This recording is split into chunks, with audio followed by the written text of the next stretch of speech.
Right, the date today is Wednesday, the 25th of March 2020. The time now is 11:33 a.m. in the morning. I've been downstairs all morning. I've seen two African members of domestic staff supposedly doing the cleaning the ward. They're not cleaning, they're scanning, okay? The other two, I think they're agency staff, are just sitting in the lounge watching TV, scanning. One of them scanning sex, the other one's trying to make me agitated and wound up. Even opening the door for me is a battle, but you know about that one. I just want to highlight the supposed new cleaning regime. The regular cleaner, Jocelyn Nakamura, has been off for a few days. I think the trust of it have told her to go, I don't know. But they've got these new people, they've been in since Monday. Africans and some, I don't know, Mauritius people yesterday. But the two today Africans, one of them's wearing a face mask. Every time I look at her, I get all sorts of thoughts about the face mask. She's trying to scan coronavirus thoughts, paranoia of coronavirus, yeah? Now, I'm in the upstairs bathroom with the shower on the male side, right? Now, they claim they cleaned it, because they've been up there supposedly cleaning. They were up there about an hour ago cleaning, yeah? Look at the state of the bathroom, okay, look. Once again, you know, this stinks of urine in it again. Now they came and cleaned it. This has been here since like 8 o'clock this morning because I saw it.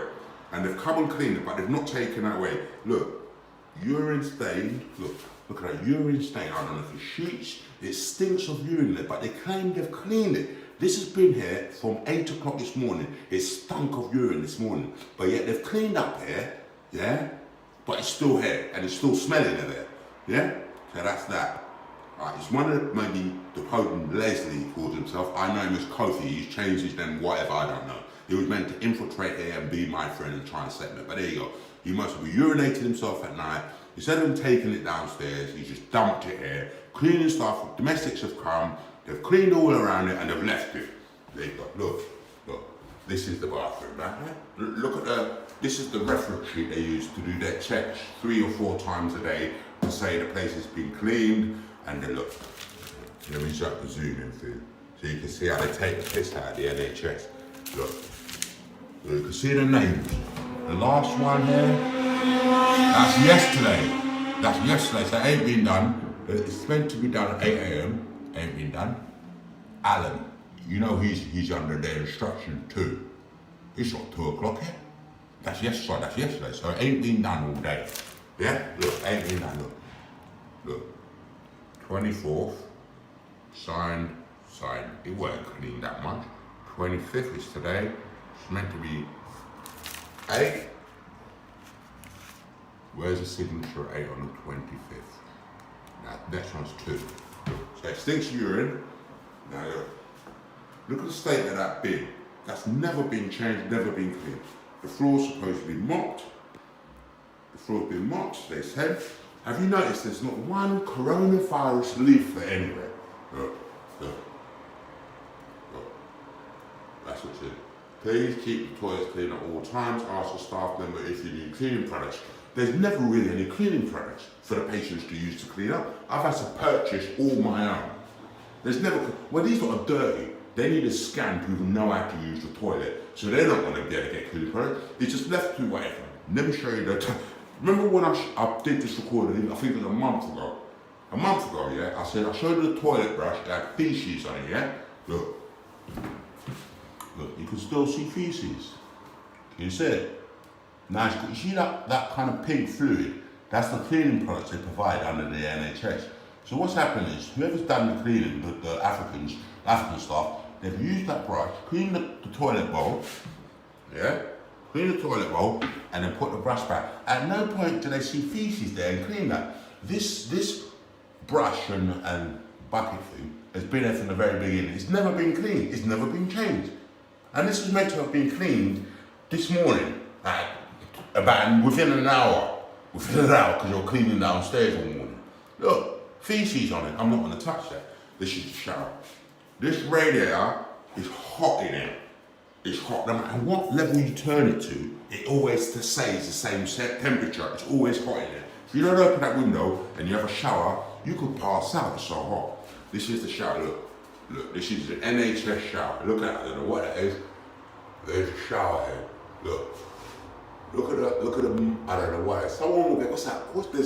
There's a disease, an illness you can get from dirty shower head. Look at that. Look. There you go. There's a ventilator. It's meant to be on, but it's not doing nothing. Fire alarm. I don't know what that is. Another fire alarm sensor for the lights. And there's a sensor. They use that to scan. Because when you go in, that's on your mind. Yeah, there you go. Not one coronavirus goes to just this. They use this to scan, to put in the patients that don't know how to wash their hands, Look at this, look at the little sticky thing. Look. The thing, the staff are meant to better document that they've checked that it's been clean. Look at the state of it. Look at the hand towels. If I don't remind them every day, top up the hand towels, it will empty. Other patients will come, they'll use the toilet, don't even wash their hands. The ones who wash their hands, they'll see no hand towels, they'll dry it on their clothes, on their trousers or jeans, and they'll walk off. If I'm always the one that says, can you fill up the hand towels? In the bathrooms, downstairs in the kitchen, they use the hand towels to scan now. They've been doing it since last year. They know I'm clean, they know when I wash up and that, I like to dry my hand, so they make sure there's no hand towels. When I ask for hand towels, big argument, loads of stuff. Sometimes I get sometimes, you have to wait. A new rule they employed early this year, now it has to be the shift coordinator that can get hand towels. Why? I don't know. Before anyone could get them, any staff. Now the shift, because they know they know they're scanning me, they know I know they're scanning me, they know I don't like interacting because it's always a wind up. So they want me to approach the shift coordinator so he or she can blast me with scans, they eventually get it. So I always approach someone like Alan or Jeff, who are the only humans, I believe, and they'll get it for me, but they have to ask the shift coordinator, wait for them to finish messing about on the computer, go to the cupboard, unlock the cupboard, hand them a pack of hand towels, lock the cupboard, go back to the office and sit back in the office all day, not do no work, while Alan and them have to go and change the hand towels, do all the cleaning and all that. If Alan or Jeff are not in, the ward is dirty. None of the other staff, Adrian, Chippo, Femi, Enos, Addy, even the management staff, they don't do nothing. If Jeff or Alan are not on duty, nothing gets done. No work is done. Now downstairs, there's a coronavirus going on. When you go downstairs, I don't want to go there because I'll start making noise and filming people. If you go downstairs, there's not one poster about coronavirus, not one leaflet. Now we should have sanitizers. That is NHS, right? It's not even clean. How's that going to keep your hands clean from an infectious disease like coronavirus? That's all we've got. We should have all been issued at least a hand sanitizer to keep with us. There should be regular cleaning of everyone's room, monitored by staff. It's not done. Why? Because they're hiding the coronavirus. They've told all the patients and staff, don't watch the news. When I go down there to watch the news, to try and talk to people that I know about what's going on, I'm stuck and they start scanning me. Oh, what are you doing? They go away. So I have to go back to my room. That's how it's been for me for 20 years. Anytime I try and sit in the communities, everyone will start scanning me or trying to attack me. They just want me to stay in my room. So Sam Jazzers and them lot, or whoever's next to me in the next room, if I'm within their zone, or whoever's on TV can blast me all day if they scan. They don't want me to do any of this. That's why they were trying to confiscate my phone. I believe the government have done something to that guy because I haven't heard back from my email I sent him. They just want me to stay in my room so they can blast me with scans and attacks. That room is hot and sweaty. I don't know why it's so hot, it's just hot. The windows are so small. I'll tell you on my next report. So tight, small, you can barely get ventilation. The flooring, they choose that for a reason, is sticky all the time. You have to mop your room every time. I don't know how these lot are managing because I've never seen them mop their floor. I've had to buy my own cleaning products. The mop, let me tell you this, the mop and bucket that you're meant to use to clean, whenever the cleaner's on you, the cleaner uses it, patients and staff are meant to use it. Every mop is always dirty. They don't change it for months at a time. Now I'm not au fait with all the infectious control and policy, but I know a mop should be changed quite often. If not every time you use it, at least once a week, once every couple of days. The mops are never changed. You have to argue with the domestic and she'll grumble and get a new mop head. All the buckets are dirty. If you look in them, it's got mud and dirt. They don't wash it out after they're finished mopping. They just mop it, pour out the dirty water and then throw it outside. I feel like all the mop buckets are just left outside in the garden to order the mops when they're dry. If it rains and that, you're meant to, when it's snowing, they're frozen. You're meant to use that to mop the floor. When I used to complain, oh, you're making trouble on the ward, you're making trouble on the ward. So I don't complain no more. I don't complain no more. I'm on benefits. The money I get from this part-time limo business is better than the money. I'm not doing it for money, I'm doing it because if I don't do something in my room, I'll go mad. This is the life I live. They don't do nothing. Total neglect. And check this, the NHS and the trust pay them a certain budget every year.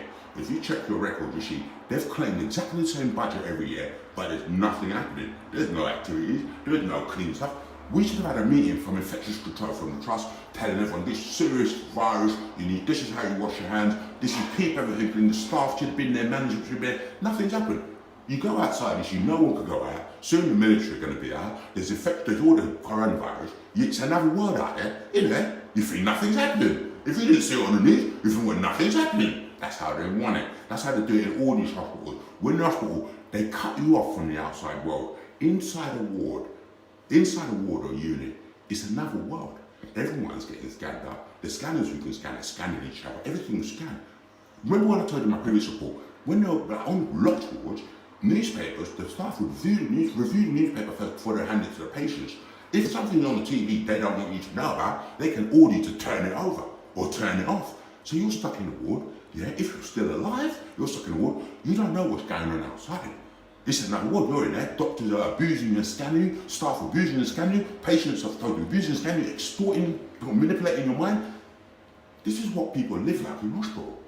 And there's nothing they do. When they complain to the complaints department, the complaints department just dismiss their complaint, send them a standard copy and pasted letter. Oh, we've looked at your complaint, the staff are assured that nothing's going on, speak to your consultant. If you're unhappy with our response, you can contact the Health Service Ombudsman, you can contact the secrecy, standard links and texts and then website links. They don't know what's going to bother. If that patient approaches their family members, and the family member contacts the complaints department of the trust, the same thing happens. They're given another standard copy and pasted response. Oh, blah, blah, blah, blah. We're very sorry for your complaint. We're going to look into it. Give us 25 days. One of our investigation officers will contact you, and blah, blah, and nothing ever happens.